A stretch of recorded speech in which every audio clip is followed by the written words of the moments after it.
Hello students, welcome to the video. इस video में हम लोग बात करेंगे कि जो कॉमन मिस्टेक्स है वो कौन कौन से ऐसे मिस्टेक्स है जो कि सीयूटी एस्पिरेंट्स करते हैं। और जो मैं देख रहा हूँ सोशल मीडिया के ऊपर या फिर यूट्यूब के ऊपर जो बच्चे सवाल पूछ रहे हैं वो उसी चीज को दर्शाता है कि बच्चों का माइंडसेट क्या है और जो कॉमन मिस्टेक है वो कर रहे हैं बच्चे बच्चों ने करना स्टार्ट कर दिया है। ठीक है, तो मैंने देखा उसके ऊपर मुझे काफी बुरा लगा कि इस तरह का लोग सोचते हैं, अभी भी सोचते हैं। ठीक है, जो एस्पिरेंट्स है वही सोचते हैं।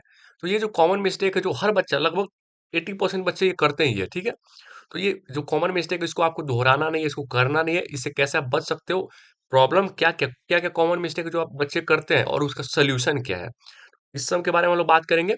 और किस तरीके से आप उससे बच सकते हो, किस तरीके से उससे आप अपने आप को दूर रख सकते हो, इस सब के बारे में बात करेंगे। ठीक है, तो चार पांच ऐसे कॉमन मिस्टेक्स जो कि हर बच्चा करता ही करता है। है तो और भी, लेकिन ये सबसे कॉमन है जो कि हर बच्चा करता ही करता है। इससे आपको बचना है, और अगर आप इससे बच जाओगे काफी सारे बच्चों से आप आगे निकल जाओगे। ठीक है, तो एक जो चीज़ जो इसमें इंक्लूडेड नहीं है, वो मैं बात कर रहा हूँ अपने पर्सनल ओपिनियन से, जो मैंने देखा है, यूट्यूब के ऊपर ही देखा है। बच्चे अभी पता है क्या सवाल कर रहे हैं? जब आपका सीयूईटी का फॉर्म निकला था, तो आपके पास 4 महीने थे। जनवरी में फॉर्म निकला था, आपके पास जनवरी था, फरवरी, मार्च और अप्रैल 4 महीने थे। उस टाइम बच्चे पूछते थे कि भैया 4 महीने में सीयूईटी की तैयारी कैसे करें? जनवरी खत्म हो गया, नहीं किया, उसने तैयारी स्टार्ट नहीं किया। उसके बाद पूछने लगे 3 महीने में कैसे तैयारी करें? अब बच्चे पूछ मार्च आ गया है, अब बच्चे पूछ रहे हैं, भैया हम 2 महीने में तैयारी कैसे करें? एक बच्चे का तो मैंने ऐसा भी देखा, वो पूछ रहा है कि भैया 1 महीने में सीयूईटी की तैयारी कैसे करें? भाई, अगर तुम ज़ीरो से स्टार्ट कर रहे हो, 1 महीने में तैयारी नहीं कर पाओगे। झूठा दिलासा देने से कोई फ़ायदा है नहीं, 1 महीने में तैयारी नहीं हो सकती है। कोई बहुत बड़ा अचीवमेंट तुम हासिल कर नहीं लोगे, अगर तुम्हारी स्टार्टिंग ज़ीरो से हो रही है तो। तुम ये कहानी सुनते होगे कि हाँ, किसी ने 10 दिन में पढ़ाई करके सीयूईटी निकाल लिया, किसी ने 1 महीने पढ़ाई करके सीयूईटी निकाल लिया। ये कहानी तुमने सुनी होगी, लेकिन इसके पीछे की जो कहानी है वो तुमने नहीं सुनी होगी। इसके पीछे की जो कहानी होती है वो अक्सर 99%, मैं कहता हूँ 100% केसेज़ में ये होता है कि उसका बैकग्राउंड वैसा है कि वो सीयूईटी के लिए एडिशनली नहीं पढ़ता है। हो सकता है कि वो उसने जेईई के लिए पढ़ा हो, सीयूईटी के लिए उसने 10 दिन पढ़ाई की हो, एग्ज़ाम दे दिया हो, जैसे मैंने दिया था। हो सकता है उसने नीट की तैयारी की हो, नीट में फेल हो गया हो, उसने सीयूईटी के लिए 1 महीना पढ़ाई की, उसने सीयूईटी निकाल लिया। हो सकता है उसने पिछले साल एग्ज़ाम दिया हो और बीच में एग्ज़ाम दिया हो या फिर नहीं दे पाया हो, पिछले साल तैयारी की हो और इस साल बस 1 महीने पढ़ाई करके उसने निकाल लिया हो। ये भी हो सकता है कि उसने बोर्ड के लिए इतने अच्छे से पढ़ाई की कि उसको सीयूईटी के लिए एक्स्ट्रा कुछ पढ़ने की ज़रूरत ही नहीं पड़ी। तो ये बैकग्राउंड स्टोरी है जो कि तुम्हें बताया नहीं जाता। तुम्हें बताया जाता है कि भाई 1 महीने मैंने पढ़ाई की, निकाल लिया। वो रियल स्टोरी है ही नहीं। कोई बच्चा ज़ीरो से शुरू करके 1 महीने में पूरा सिलेबस कंप्लीट करके, मॉक टेस्ट देकर, रिवीजन करके सीयूईटी निकाल ले, दैट इज़ सिंपली इम्पॉसिबल। इस भुला में मत जीना कि भाई मैं 1 महीने में किसी फलाने भैया ने कर लिया, चिल्लाने भैया ने कर लिया तो मैं भी कर लूँगा। ऐसा हो ही नहीं सकता। हाँ, तुम्हारा स्टार्टिंग पॉइंट कुछ है, तुमने कुछ पढ़ाई कर ली है, देन तुम कह सकते हो कि 1 महीने में तुम रिवाइज़ करके निकाल लोगे, लेकिन वो एक अलग केस है। तो ये पूछना सबसे पहले बंद करो कि 2 महीने में कैसे निकाले, 1 महीने में कैसे निकाले, 10 दिन में कैसे निकाले, नहीं है पॉसिबल। ठीक है? तो इस तरह के बच्चे जो मिस्टेक करते हैं कि भाई 1 महीने में कैसे निकाले, और ये पूछने का एक माइंडसेट होता है। 4 महीने मान लो कि तुमने पूछा मुझसे कि 4 महीने में कैसे सीयूईटी की तैयारी करें। मैंने तुम्हें बता दिया कि भाई 4 महीने में ऐसे-ऐसे करो, तुम कर लोगे। तुमने 10 दिन उसको एग्ज़ीक्यूशन दिया, उसके बाद 10 दिन के बाद तुम लेज़ी हो गए, 20 दिन तुमने ऐसे ही निकाल दिया, महीना निकल गया जनवरी का। अब तुमने पूछा कि भैया 3 महीने में कैसे तैयारी करें? मान लो मैंने तुम्हें वो भी बता दिया कि 3 महीने में कैसे तैयारी करोगे। जो तुमने 10 दिन पढ़ाई की थी जनवरी में, उसको तुम फिर छोड़ दोगे। फिर क्या करोगे? ज़ीरो से स्टार्ट करोगे। तो तुम बार-बार उस लूप में फँस जाओगे कि मैं ज़ीरो से स्टार्ट कर रहा हूँ, फिर कुछ दिन लेज़ी हो गया, फिर से ज़ीरो से स्टार्ट करूँगा। भाई, तो तुम शुरू का 10 दिन ही कवर कर पाओगे ना। तुम कितना भी पढ़ लो, उतना ही में रह जाओगे, तुम उसी लूप में फँसे रह जाओगे। एग्ज़ाम आ जाएगा, क्योंकि दिन बीतते टाइम लगता नहीं है। ठीक है? तो ये एक बहुत कॉमन मिस्टेक है, ये माइंडसेट ये सही करने की ज़रूरत है। इसको अपने दिमाग से निकाल दो कि भाई इस महीने से मैं शुरू कर दूँगा, इस तारीख से मैं शुरू कर दूँगा, इतने बजे से मैं भाई एग्ज़ीक्यूट करो।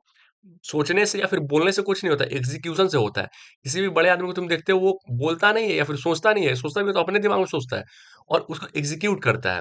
मान लो रिलायंस इंडस्ट्रीज़ है, मुकेश अंबानी बोले कि भाई मुझे इसको 1 लाख करोड़ की कंपनी बनानी है। भाई बोलने से थोड़ी हो जाएगा, उसको एग्ज़ीक्यूट करना पड़ेगा, उसकी फैक्ट्री लगानी पड़ेगी, उसका प्रोडक्शन बढ़ाना पड़ेगा, उसको उसको सेल करना पड़ेगा, तभी जाके बनेगा ना। ये सोचने से नहीं होगा, ठीक है? तो जो कॉमन मिस्टेक की हम लोग बात कर रहे थे, सबसे पहले जो कॉमन मिस्टेक सबसे बड़ा, एनसीईआरटी को इग्नोर कर देते हैं।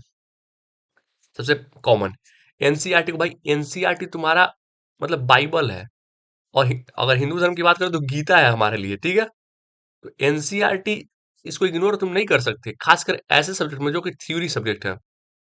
आप फिजिक्स केमिस्ट्री की बात कर लीजिए, आप पॉलिटिकल साइंस की बात कर लीजिए, हिस्ट्री की बात कर लीजिए, इन सब सब्जेक्ट्स में मैं मैथ्स की बात नहीं कर रहा हूँ या फिर ऐसे सब्जेक्ट की बात नहीं कर रहा हूँ जिसमें प्रॉब्लम सॉल्विंग आती है, जो थोड़े एज कंपेयर टू एनसीईआरटी थोड़े अलग लेवल के, थोड़े ऊंचे लेवल के होते हैं, लेकिन मैक्सिमम जो सब्जेक्ट्स है उसमें एनसीईआरटी तुम्हारा बाइबल है, तो एनसीईआरटी को इग्नोर करोगे, बहुत बड़ा रिग्रेट तुम्हें होने वाला है एग्जाम के अंदर। एनसीईआरटी तुम छोड़ नहीं सकते, ठीक है। दूसरा सबसे बड़ा रीजन है not practising mock test. Mock test बच्चे कैसे देते हैं? भाई मॉक टेस्ट क्या देना है, ऐसे ही एग्जाम दे देंगे। भाई मॉक टेस्ट से तुम्हें दो चीजें होती है, एक तो तुम्हें पता चलता है area of improvement, area of improvement, plus एक तुम्हारा होता है टाइम मैनेजमेंट। टाइम मैनेजमेंट क्या होता है कि कई बार बच्चे जो होते हैं वो एग्जाम के अंदर टाइम को मैनेज नहीं कर पाते, कुछ सवाल में ज्यादा टाइम दे देते हैं, कुछ सवाल उनका छूट जाता है। वो तुम्हारा सही होगा सिर्फ मॉक टेस्ट से। मॉक टेस्ट तुम जितना ज्यादा दोगे उतना ज्यादा तुम्हारा टाइम, तुम्हें पता चलेगा किस क्वेश्चन में टाइम देना है, किस क्वेश्चन में टाइम नहीं देना है, क्योंकि और भी तो क्वेश्चन करना है। ऐसा थोड़ी है कि एक ही क्वेश्चन तुमसे हो नहीं रहा है, तुम उसको सॉल्व किए जा रहे हो, 10 मिनट टाइम दे दिया, बाकी लास्ट का 10 क्वेश्चन छूट गया। वैसा नहीं करना है। और मॉक टेस्ट दोगे तो तुम्हें पता चलेगा कौन सा तुम्हारा एरिया वीक है, किस टाइप के क्वेश्चन तुम नहीं कर पा रहे हो, किस टाइप के क्वेश्चन जो कि तुम फंस रहे हो, या फिर सिली मिस्टेक हो रहा है, या फिर किस तरह की दिक्कतें हो रही है। मान लो तुमने कैलकुलेशन एरर कर दिया, या फिर तुम्हें फॉर्मूला नहीं पता था, या फिर तुम्हें कॉन्सेप्ट नहीं पता था, या फिर तुम्हें पता होते हुए तुम ऑप्शन में कंफ्यूज हो गए। ये तुम्हें इंप्रूवमेंट पता चलता है कि भाई मुझे क्या करने की जरूरत है, इसमें क्या इंप्रूवमेंट करने की जरूरत है।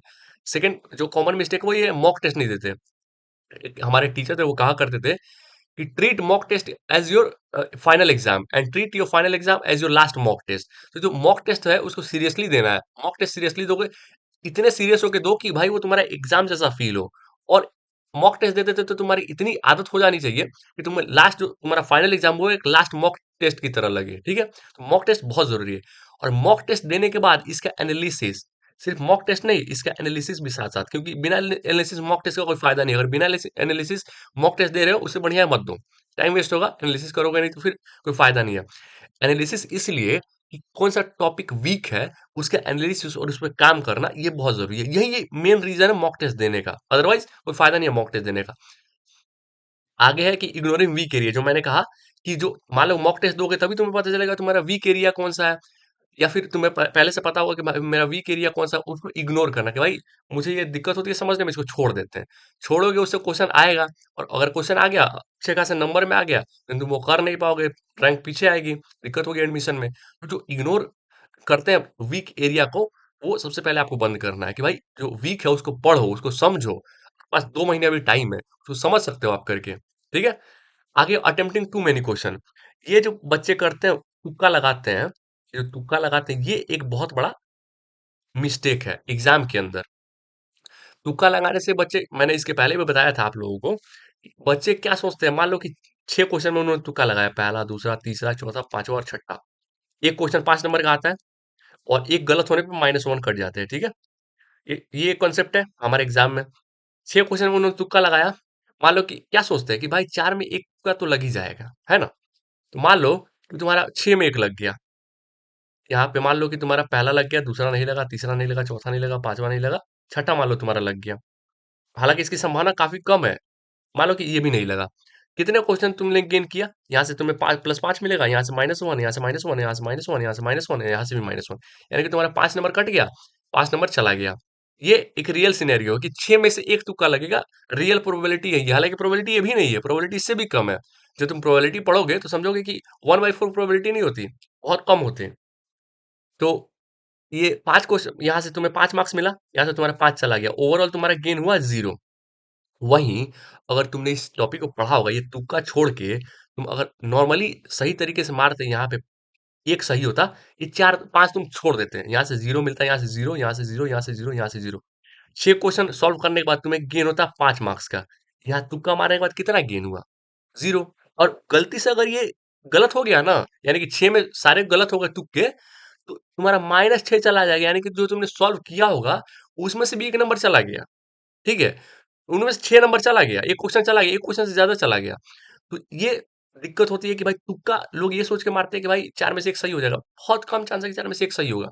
जिसमें आप बी मारोगे उसमें आपको पता चलेगा सी आंसर था, जिसमें सी मारोगे उसमें पता चलेगा ए आंसर था, जिसमें डी मारोगे उसमें पता चलेगा बी आंसर था। तुक्का इस तरह से नहीं लगता है।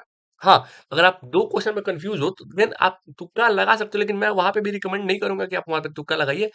अगर आप आपको कुछ आ ही नहीं रहा तो फिर कोई ऑप्शन ही नहीं है, तुक्का मारो भाई, कोई ऑप्शन ही नहीं है, क्योंकि कुछ आ ही नहीं रहा है। खाली छोड़ के आओगे तो 0 नंबर आएगा। तो लेकिन इस केस में जब आपको कुछ आ रहा है, कि अच्छे खासे मार्क्स आ रहे हैं, तो तुक्का लगा के अपने मार्क्स को डिक्रीज़ नहीं करना है, ठीक है? लास्ट मिसकंसेप्शन है, लास्ट मिस्टेक है जो कि बच्चे करते हैं, वो फ़ॉर्मूला रिवीज़न नहीं करते हैं।